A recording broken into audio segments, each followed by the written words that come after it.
камерны урд бүжиглэж амьдралаа зогоодог бүсгүй.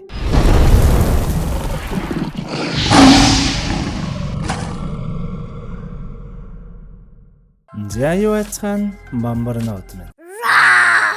Зак нэлээд хитэн 2010-ад буюу Солонгосын алтан үеийн кино ярьчихсан тул энэ удаад арай орчин үеийн нэг зөвүүн антологи киног оруулахад бэлэн боллоо. Энэ удаад ярих кино бол хэдхэн жилийн өмнө буюу 2023 онд гарсан нийт 6 өөр төрлийн айдсыг агуулсан 6 хэсгээс бүрдэх антологи аимшигын кино болох Tastes of Horror. Зак тэгээ тайлбараа энэ түргээ зогсоогоод шууд Tastes of Horror кино руугаа орцгоё. Тэгээд мэдээж сурсан ясаараа киногоо үзчихгээд хэр их таалагдсан 10-аас хэдэн оноо вэ гэдгээрээ заавал дүгнээд комент хийжээрэй за.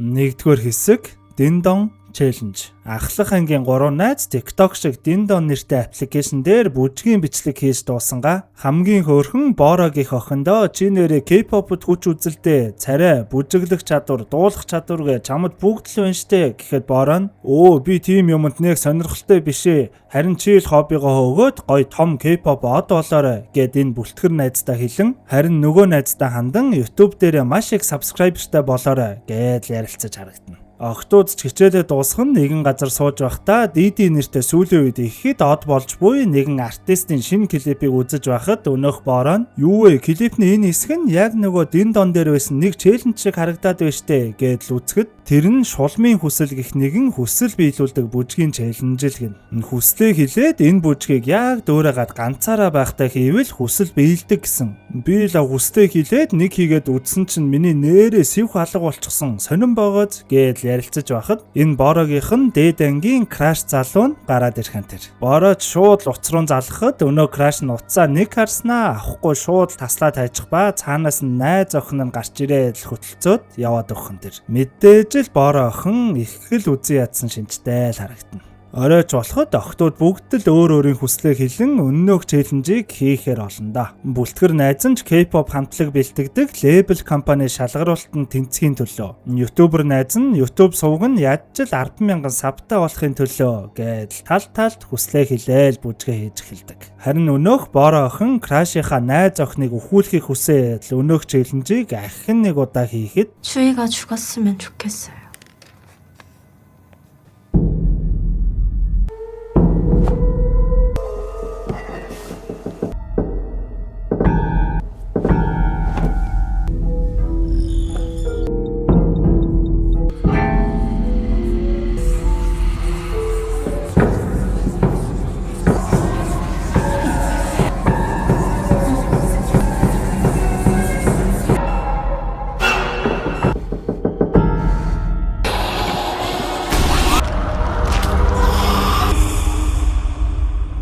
тайлбар дээр нь just once буюу ганцхан удаа л хийх боломжтой хэмээн бичсэн байсан ч Bora охин гүйцэд уншилгүй 2 дахь удаага хийснээр хүртэх ёстойгоо хүртэж байгаа юм байна лээ. Маргааш нь чуулж өнөө бүлтгэр найз нь K-pop хамтлаг бэлтгэдэг лейбл компанигийн шалгаруулалтанд ороод үзүүлбэр үзүүлчгээд гараад ирэхэд өнөө ютубер найз нь цагтаа энтер дагуулчихсан нүдэндээ нулимстай ирснээр найз Bora нүхсэн гэх хэцүүхэн мэдээг дуулгаж харагдана. Хэд хоногийн дараа бүлтгэр охин шалгаруулалтанда тэнцчихсэн гэх сайхан мэдээж ирж ютубер охин нь өөрийн Bora найзынхаа нууцлаг үхлийн тухай бичлэг хийж YouTube сувгтаа байршуулснаар хүсснийхэн дагуу subscribe нь 10,000 ч давж ер нь л амьд үлдсэн хоёр охины хүсэл хоёулаа л биелхэн тэр. Гэвч хүний хүсэл ямар дуусах биш өнөө ютубер охин хэдхэн хоногийн дараа өнөө хүсэл биелүүлдэг челленж бичлэг дээрх just once гэх бичгийг гүйцэд уншилгүй одоо миний сувгийг 1 сая subscriberтай болгож өг гэж хүсэн ахаад л өнөөх бүжгийг хийж эхлэх үед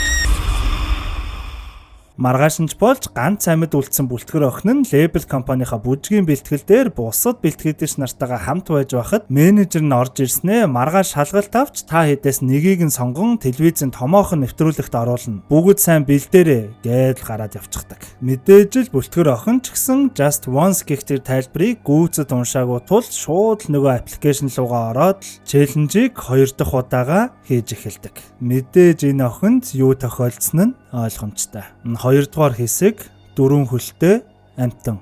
Нэгэн охин шалгалтандаа муу авсан гэдэл ээжтэй ёстой нэг дарваатлаа зодуулж байгаа л өрөөнөөсөө гарч ирэхэд их чинь юу ч болоогүй мэтэл туулайгаа хооллонгоо жоохон арчаатай байл да гэдэл дүүрүүгээ хэлж харагдана. Ээж нь ч араас нь энэ багасаа л юм арчаагүй байсан. Хинийгаа дуурайсан юм байгаа. Манай гэрийн хинч лав ийм биш гэхэд их чинь яах вэ? Наа чин зөөлөн сэтгэлтэй штт. Гэхдээ зөөлөн сэтгэл хинт ч хэрэггүй л дээ. Зөөлөн сэтгэлтэй байлаа гэд ер нь эмч болж чадах уу? Хуульчж болж чадахгүй штт гэдэл зөвлөөдж байгаа юм шиг доромжлоо даапалаад байгаа юм шиг зүйлсийг хэлж эхэлдэг. Ээж нь ч бага охин лууга дараагийн шалгалтын дээр аятайхан аавн үз гэдэл хөөхий охиныг яагаад ч юм их л ялгуурлаж гадуурхдаг нь илт харагдана. Хөөхий охин ч өрөөрөөгөө буцаад хичээлээ хийх гээд явхад их чинь араас нь барьж авснаа битгий юм арчаагүй байгаад байгаа ч яг одооноос сэтгэл хөдлөлөө унтраа яг л робот машин шиг бай гэдэл хэлхэн тэр. Охин ч өрөөндөө орон сэтгэл хөдлөлөө унтраа машин шиг бай гэдэл дахин амандаа өглөж байснаа хэрвээ бурхан гэж байдаг бол намайг шалгалтууд дээр минь тэнцүүлж өгөөч. Би юу ч байсан хамаагүй хийн. Гуйж байна гэдэл хөөхий хаашаач гэдг нь мэдэгдэхгүй, хинт ч гэдг нь мэдэгдэхгүй хэлж харагдана. Маргааш нь ч болоход манай охин ахаад шалгалтууд дээр унжих ба багш нь бүр чи ингэж байснаас 1 жил өнжөө дахиад сайн бэлдэж байгаа дараа жил шалгалт өгөөд үзүүл яасан гэдэл асууж харагдана. Манай охин ч өөрхий ёстой л нэг эм орчихсон гэрлүүгээ алхаж байхад гинтэл араас нь хин нэг нэрээр нь дуудах ба гайхаад л эргээд харуул хүзүүгээ гэлжилдэг ч гэсэн нэг сонин сүнс ч юм уу хүн ч юм уу гэмээр юм ахаад шалгалтын дээр унчихсан уу 4 хөлтэй амтан ал чи өөрөө л тусламж гуйсан биз дээ. Тэгвэл хүссэн зүйл чинь биелнэ гэдэл хэлхэн тэр. Манай охинд санаандгүй нэгэн шавжин дээр гიშгээд алчихсан байх ба буцаад хартал өнөөх сонин охин алга болчихсон байдаг. Оройч болж хичээлээ хийж байгаа тальт унтчихсан байхад нь ёстой л нэг утга учир нь ойлгогдохгүй сонин зүйлс зүүдлэгдэл байх ба яг цаана нь өнөө өдрийн таарсан сүнсч гэмээр охин зогсож харагдана. За ингээд л маргааш нь ч болоход манай охин нэрэл нэг шалгалтын дээр бүр маш сайн дүн авчихсан байх ба одоо л нэг тэр таарсан сүнс охин нь үнэн хэлсэн тухай ойлгож авдаг. Энэ шалгалтандаа сайн авсан тул ээж нь ч их л сайхан харьцаад хоол унд хийж өгөөд их л сүрхий хандаж эхлэхэн тэр. 4 хөлтэй амтан ал гэдэг нь үнэн гэдгийг мэдсэн манай охин ч амтны дэлгүүр ороод амтан авч алаад гудамд таарсан нохой хүртэл алаад шалгалтууд дээрээ араас нь онц аваад ёстой л нэг донтож эхлэн дээ. Нүүрэнд нь ч мишэл тодроод алхаа гიშгээ нүртэл цоглог болоод өөртөө хамаагүй илүү итгэлтэй болсон л харагдана. Нэг өдөр нэлээд оройтой гэртээ ирэхэд маргаашийн чухал шалгалтандаа зориулсан өнөөдөр ална хэмээн төлөвлөсөн байсан эгчийнхэн туулаа байхгүй байх ба эгч нь гарч ирэхээр нь асуудал өнөөдөр манай хичээл дээр амтан хэрэгтэй гэхлээр нь би сургууль дээр аваачаад үлдээч гэсэн гэдэл нэг тоодоггүй. Тэгснээ йогийн дэвсгэр гаргаж ирээд 4 хөллөөд йог хийж эхлэхэд манай охин эгчийнхээ араас их л эвгүй гөлрөөд зогсох ба төд удалгүй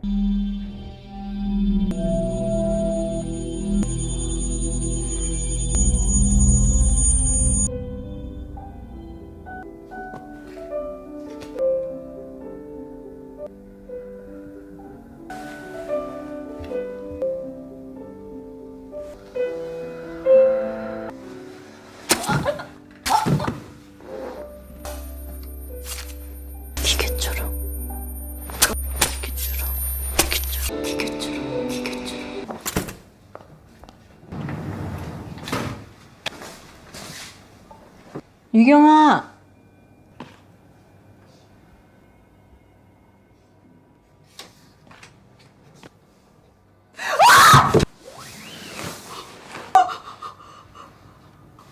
엄마. 3 дугаар хэсэг Jackpot. Нэгэн залуу казиногоос яндороод жакпот хийгээ цүнх дөрөв мөнгө хоччихсан байх ба гэрлүүгөө буюу Сөүл руугаа таксидах гээд нэгэн таксинд суудал жолооч нь ийм их бороо орж байхад би яаж тэр хаа хол үйдэг Сөүл руу явах юм бэ? Өнөөдөртөө буудалд хоноод маргааш явсан чин дээр. За буу би ч гэсэн явлаа гэж ууралсаар байгаад машинаасаа буулгачихдаг. Манай залууч хамгийн ойрхон байх нэгэн буудлал руу ороод өрөө авъя гэтэл ресепшн нь нэг түлхүүр өгөх гэснээ цүнхийг нь харснаа шууд болон ганцаараа явж байгаа мó.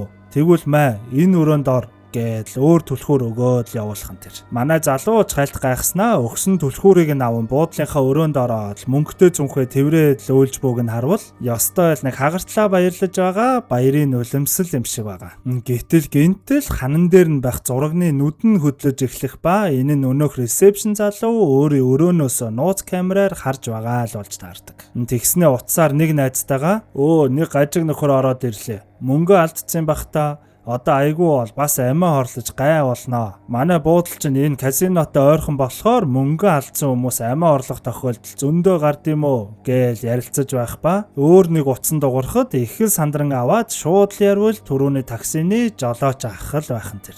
Таксины жолооч ах шууд л ямар удаан утсан авдсан бэ? Шууд утсан авчваа гэж хэлдэг үстэй гэж загнахад ресепшн залууч сандрахтаа ууж байсан вискигээ асгаж харагдана. Таксины жолооч ах үргэлжлүүлэн танах руу сая нэг жакпот хожсон залуу орсон байгаа. Баарыг тэрбум вон хожсон. Наатаха сайн харж бай. Огт буудлаасаа гаргаж болохгүй шүү. Би удахгүй 2 залуу аваад очлоо. Тэгээд учрыг нь олъё. Ингээд баарыг л тушаал өгч харагдана. Манай залууч усанд орж байхад гинтэл тогон тасрах ба энэ өрөөнд нь хуучин амиа хорлож байсан хүний сүнс энтер хальт харагдаад л өнгөрөх ба өнөө ресепшн залууч өөрийн ажлын байраа орхин манай залуугийн өрөөнд ороод яг цүнхтэй мөнгийг нь аваад гарах гэж байхад манай залуу уснаасаа гарч ирснээр шууд л орон доогуур нь ороод ногдчихдаг. Ядж байтал ресепшн залуугийн унтраалгүй үлдээсэн тамхин түрүүний асгасан виски дээр нь унаад шууд гал авалзаж эхлэх нь тэр. Манай залууч унтжгаад нэг сэрээд харвал нөө ресепшн залуу яг мөнгийг нь хулгаалаад гарч байх ба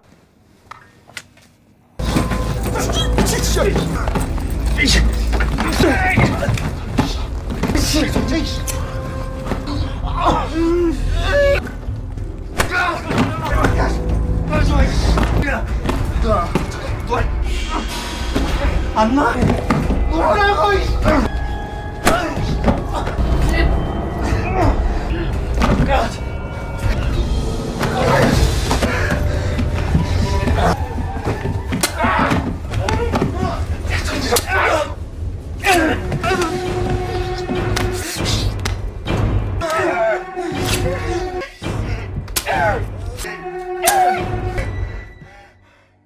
ашгүй гайтай хулгайт залуу зохицуулчгаад цүнхээ мөнгө аваад өрөөнөөс гартал хаасайгүй битүү гал гарчихсан дүүрэн утаа байх ба цаанаас нь онцгой байдлын аврагч нар ч ашгүй ирж харагдана. Аврагч нартай уулзаад цаашаага гарах гээд явж байхад гинтэл нэг аврагч нь нөгөө таксины ах болж харагдахад шууд л өдөөс нь эн чин миний мөнгө новш минь хэмээн хэлснээ буцаад л өрөө рүүгээ орчих ба түрүүхэн өгсөн өнөө ресепшн залуугийн нүд энтер нь хөдөлж харагдаад өмнө нь энэ өрөөнд амиа хорлож өгсөн өөр бусад хүмүүсийн сүнс энтер ч гэсэн харагдаад ер нь л манай залуу мөнгөндөө хэд донтоод ёстой л нэг галзуурч байна уу гэлтэй л харагддаг. Аргаа орсон манай залууч буудлын өрөөнийхөө нойлын өрөө рүү явж ороод байнанда ус дүүргэж байгаад шууд л усандаа шумбаж эхлэх нь тэр. Бодвол энэ галаас өөрийгөө хамгаалж байгаа юм шиг байгаа. Буудлын гадаа өнөө таксины жолооч авах уу 2 залуутай хамт сайхан боломж алдлаа шүү новш гэж за явцгаая гээд явах ба удалгүй буудлын галыг ч ашгүй нэг бүрэн дүүрэн унтрааж чаддаг. Аврагч нар ч буудлын өрөөнүүдээр яван шалгалт хийж байх ба манай хүний өрөө рүү орон нойлын өрөө рүү ороод харвал хит мөнгөндөө улаар нь донтсон манай залуу байнта усандаа бүр буцлаад хаммаг яс махан салаад ёстой л нэг ясны шүл гэдэг шиг л болоод өгчихсэн байх нь тэр. Гиснээс манайхаа сав 200 руу бүр нэлээд дөхөөд ирсэн байгааг харж байгаа шүү дээ тий. Тэгэхээр нөгөө асуулт хариултын лайв нэг удахгүй тул манайхаа энэ Instagram руугаа ороод фоллоу дараад байж байгаарай. За 200к дөхөөд ирэхээ алдад асуултын юмаа нээгээд тэгээд тэнцэнээсээ асуултуудаа харж агаад гоё лайв хийх юм шүү.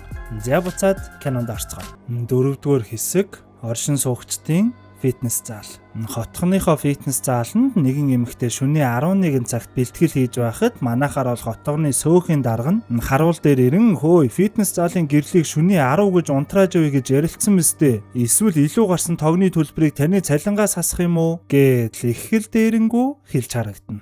Кадр солигдоход шинэхэн нэгэн түрээслэгч байрныхаа эргэн тойронтой танилцж байхдаа ашгүй фитнес заалтай юм байна штэ те гэхэд харуулах шөнийн 10 цагаас хойш бэлтгэл хийж болохгүй шүү. Хэдий хотгоны танилцуулга каталог дээр 24 цаг ажиллана гэсэн ч оршин суугчид хуралдаад шөнийн 10 цагаас хойш гэрлийг нь унтрааж байя гэж ярилцсан юм аа л гэн. Оройчвол шинэхэн нүүж ирсэн түрээслэгч залуу зааланд ганцаархнаа хөлний бэлтгэл хийж байхад гинтэл хажуугийн гүйлтийн зам дээр нэг эмэгтэй харагдаад тэгснээ хөлний төхөөрөмжөнд түгжигдэхэ байгаад заалны гэрэл нь унтраад хөлнийхэн дээр төхөөрөмжөн дээр нэг юм өрвөсөн үстэй юм гарч ирээд дээрээс нь дараад ёстой л нэг хөлийг нь гэмтэнгээ алддаг. Ашгүй эцэст нь нэг заалны гэрэл нь асан өнөө харуулахч орж ирэхэд манай залууч хөөе та гэрэл унтраасан уу яг хөл гэмтэнгээ алдлаа штэ гэж уурлахад өнөө харуулах харин ч чамааг аварж байхад баярлаач байхгүй золигч нь гэд нэг л тийм ойлгомжгүй зүйлс хэлхэн тэр. Манай залууч гэртээ орон усанд орчхоод гараад ирэхэд гар утсаа өнөө фитнес зааланд үлдээч гиснэ мэдээл хэдий айж байсан ч утсаа авах гээд л ортол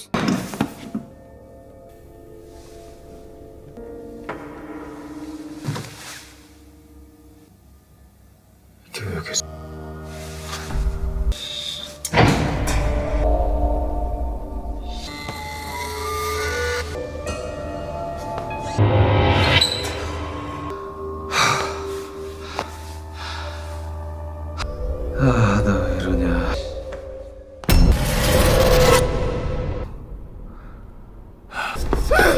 살려주세요.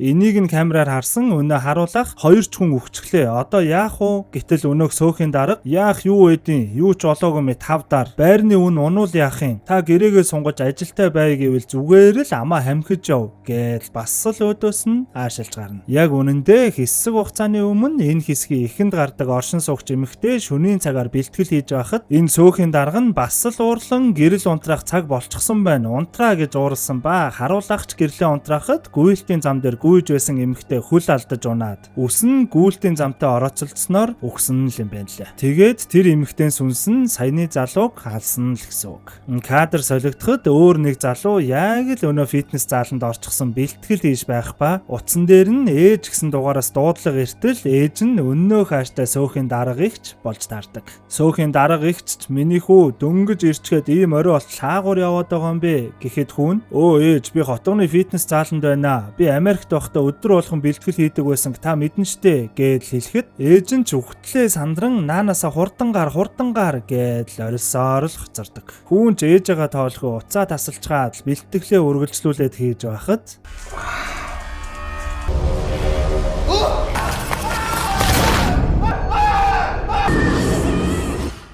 ястай л нөгөө карма дагдцаар нь савна гэдг нь л энэ байх та тий. 5 дугаар хэсэг нөхөн сэргээлт.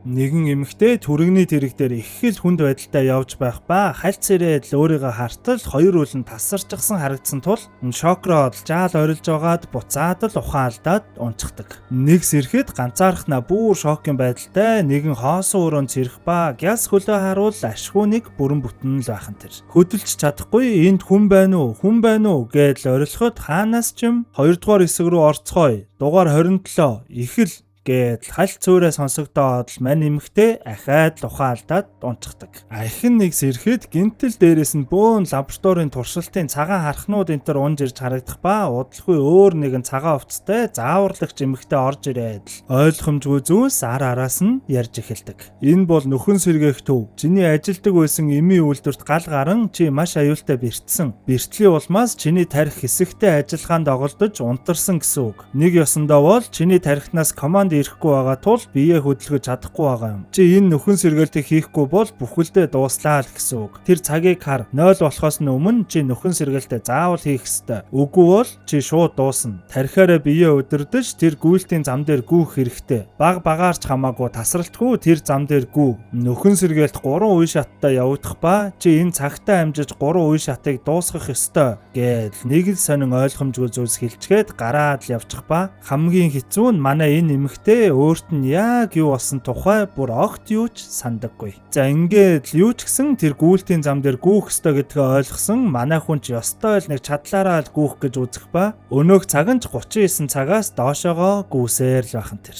Юу ч гэсэн нэлээд гүрээсээр байгаа тэр 3 шат гэсний эхнийхэн шатыг амжилттай дуусгах ба өнөөх зааварлагч эмэгтэй ч орж ирээд хоол болон нэг Рубик шоо өгөх нь тэр. Манай хүн ч араас нь байж байгаарай би хальт юм саналаа. Нэг тийм сааралдуу гэд хэлтэл зааварлагч бүсгүй нэг өдөрлөг дараад манай хүнийг шууд ухаан алдуулчаад гараад явчихсан тэр. Цагч доошулж манай хүн өнөө шоогоороо тоглож байхдаа гинтэл унтаж байсан гудсан доороос нь цус урссан байхыг харах ба гудсаа сөхөөд үзвэл туслаарай зүгт би өхмөр байна гэсэн бичгүүд цусаар биччихсэн байх ба дээрээс нь асар том нүд хараад л байж байдаг. Манай хүн ч бүр шокроод хаалгаа балбаж эхлэхэд дахиад л өдөрлөг дараад л манай хүнийг ухаан алдуулчихсан тэр. Ахаад л сэрэхэд өнөөх зааварлагч эмэгтэй орж ирэн чамд нөхөн сэргээлт хийх өөр арга байхгүй. Зам дээрээ гараад гүү гэж өнөөх удирдлагаараа манай хүнийг дахин ухаан алдуулаад л байдаг. Манай хүн ч бүр аргаа орон өнөөх гүйлтийн зам руу мөлхсөөр байгаа л гаран гүйж эхлэхэд удалгүй өнөөх цаганч дуусан манай хүн үхэх ба энэ нь яг үнэндээ ердөөл нэг лабораторийн туршилтын цагаан хархал байсан болж таардаг. Өнөөх зааварлагч эмэгтэйч дахиад л үхчихлээ гэж хэлэхэд цаана нь манай хүний жинхэнэ биеийн тарих толгоонд бөөн л төхөөрөм залгуулчихсан ухаангүй л хэвтэж байдаг. Саяны үхсэн харахны ард агцнаас нэгэн жижиг төхөөрөм салгаж аваад л өөр нэг хархан залгахад ахиад л манай хүн яг л нөгөө өрөөндөө гав ганцаараа сэрж харагдана. Хөөхий жинхнээсээ үйлдвэрийн ослоос болоод 2 хөлөө алдан бүрч болоогүй клиник үхэлд орчихсон тул оюун ухааныг нь иймэрхүү төхөөрөмжөөр дамжуулан харханд холбож байгаа туршилт хийдэг нэгэн төрлийн биетэл болчихсон юм байна лээ. 6 дугаар хэсэг ховдог сэтгэл. Ням нэртэй хоол иддэг мукбанг төрлийн стрим хийдэг эмэгтэй стримээ асаагаад за өнөөдөр ийм хоолнууд иднэ гэж ярьж байхад үзэгчд нь эннээс нь төрүүлж идээрээ тэрнээс нь идээрээ гэж мөнгө шилжүүлж харагдана. Ням бүсгүйч манай нэг үзэгч над руу миний хүссэн маш гоё бэлгийг явуулсан. Энийг хараа гэж их сүрхий хайрцаг савтай ориглуун дарс гаргаж ирэх ба гинтэл комент дээр нь та нэрээ нөгөө юуратай юу болсон бэ гэсэн комментууд араас айл хөөрч эхэлдэг. Ням бүсгүйч ямар юураа вүлээ нөгөө надтай ажиллах мукбанг хийдэг үү? Бид хоёр чинь бүр жилийн өмнө хамт бичлэг хийсэн штэ. Алив би үзүүлье гэж нэг бичлэг үзүүлэхэд энэ ням бүсгүй тухайн үед нь их л од болж байсан тэр юура гэх эмэгтэйг өөрийн нэг стрим дээрээ тусгай зочин болгож өөрсөн л юм байлаа. Тэгснэ жаалжуул юм ярьж байснаа. Нэрээ чиний энэ бичлэг яагаад дундаа ийм тасралттай байгаа? Манай үзэгчид чамайг бүгдийг нь идээгүй гэж бодох бах та. Чи энийгээ гоё батлаад одоо яг тэр хэмжээгээрээ шууд миний стрим дээр идээд нэг үзүүлээ. Би яг ижилхэн тоогоор нь бэлтжигсэн байгаа гэж ерөнхийдөө бол албаар өөрийнхөө стрим дээр авчирч байгаад байдалд оруулж байгаа юм шиг байгаа. Нөгөө юуранчгүй тэр чин зүгээр нөгөө хит урт бичлэг уйтгартай болохоор л би тастаж тавьсан юм аа. Би нөгөө бүгдийг нь идэж чадна л та гэж бантах ба ням бүсгүйч харин тийм ээ тэгвэл одоо манай үзэгчдийн нүдэн дээр шууд идээд үзүүлчихэлтэй. Би бас яг ижилхэн хэмжээтэйг нь идье гэж шордож хатгасаар байгаад л идүүлэхээр болдог. За тэгээд мань хоёр идэж эхлэхэд ням бүсгүй бол ёстой л нэг түүрт хэмгүүл идчих ба өмнөх бичлэг дээрээ бүгдийг нь идсэн гэд байсан юурaan баараг л талд нь оруулж чадахгүй бөөлжөөд л ёстой л нэг алингаа алдаад л босоод явчихсан тэр. Ням бүсгүйч бүр л нэг бахан ансын янзтай шоолох ба комменторонч дүүрэн саяны юураг битүүлд оромжилж харагдана. Үйл явдал одоо үедээ ирэхэд ням бүсгүй тэр юура тэр үед бөөлдсөн хүртэл цэвэрлээгүйгээд боддоо гэдэл доош нэгээд ярьж байхад комментор нь хүмүүс тэр юура чинь буцаад мукбанга хийгээд эхэлсэн байна лээ штэ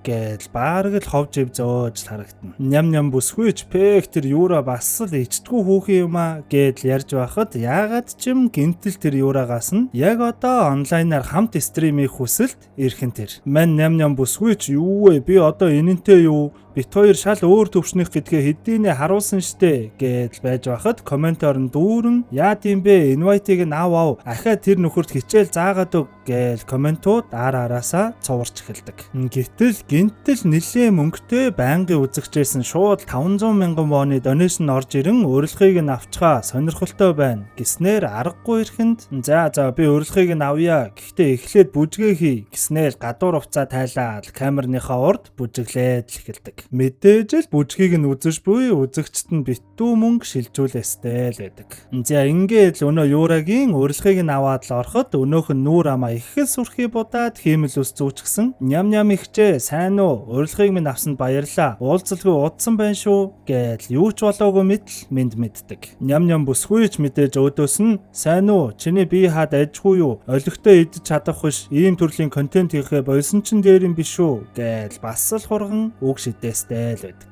Гэтэл өнөөх юурaan би зүгээрээ ихчээ би угаасаа энэ төрөлтөө хамгийн сайн юм чин гэснээс хоёулаа өнөөдөр мукбанг тэмцээн хийж халз идэлцгүүлэх юм. Мэдээж л комментоор нь тэгээч алалцаач гой тулаан болондоо гэж комментууд урсаж харагдах ба нөгөө мөнгөтэй байнгын үзэгч нь шууд комментоор би 10 сая вон өгье гэснээр л урьдчилгаа болгоод мань хоёр руу хоёуланлуу нь шууд сая вон шилжүүлчихдэг. Мань хоёр шокрол байж байхад нөгөө үзэгч нь комментоор ялагч нь үлдсэн 8 сая воныг авна. Тэмцээн 5 шаттай төрүүлж 3 ялсан нь ялагч болно. Би идэх юмыг нь захиалж өгнө. Тулааны бүх 5 үеийн турш зөвхөн 500 г л ус суун. Над руу байршлуудаа явуулчих. Би яг одоо хоолнуудыг аваад явуулъя л гин. За ингээд хэсэг хугацааны дараа эхний шат эхлэхэд ширээ дүүрэн доонот байх ба эхний шатанд ням бүсгүй өста ядах юмгүй төрүүлээд бүгдийг нь идэж орхино. Хоёрдугаар шат эхлэхэд 2 сав дүүрэн шарсан дахиа байх ба энэ удаад өнөө юура төрүүлээд дуусгачихдаг. 3-р үед том сав дүүрэн гахаамах байх ба ням бүсгүй шууд ширээн дээр асгаж байгаа л ёстой л нэг гахаа нохоошгол амрууга чигсний ачинд ашгүйнийг төрүүлж дуусгаж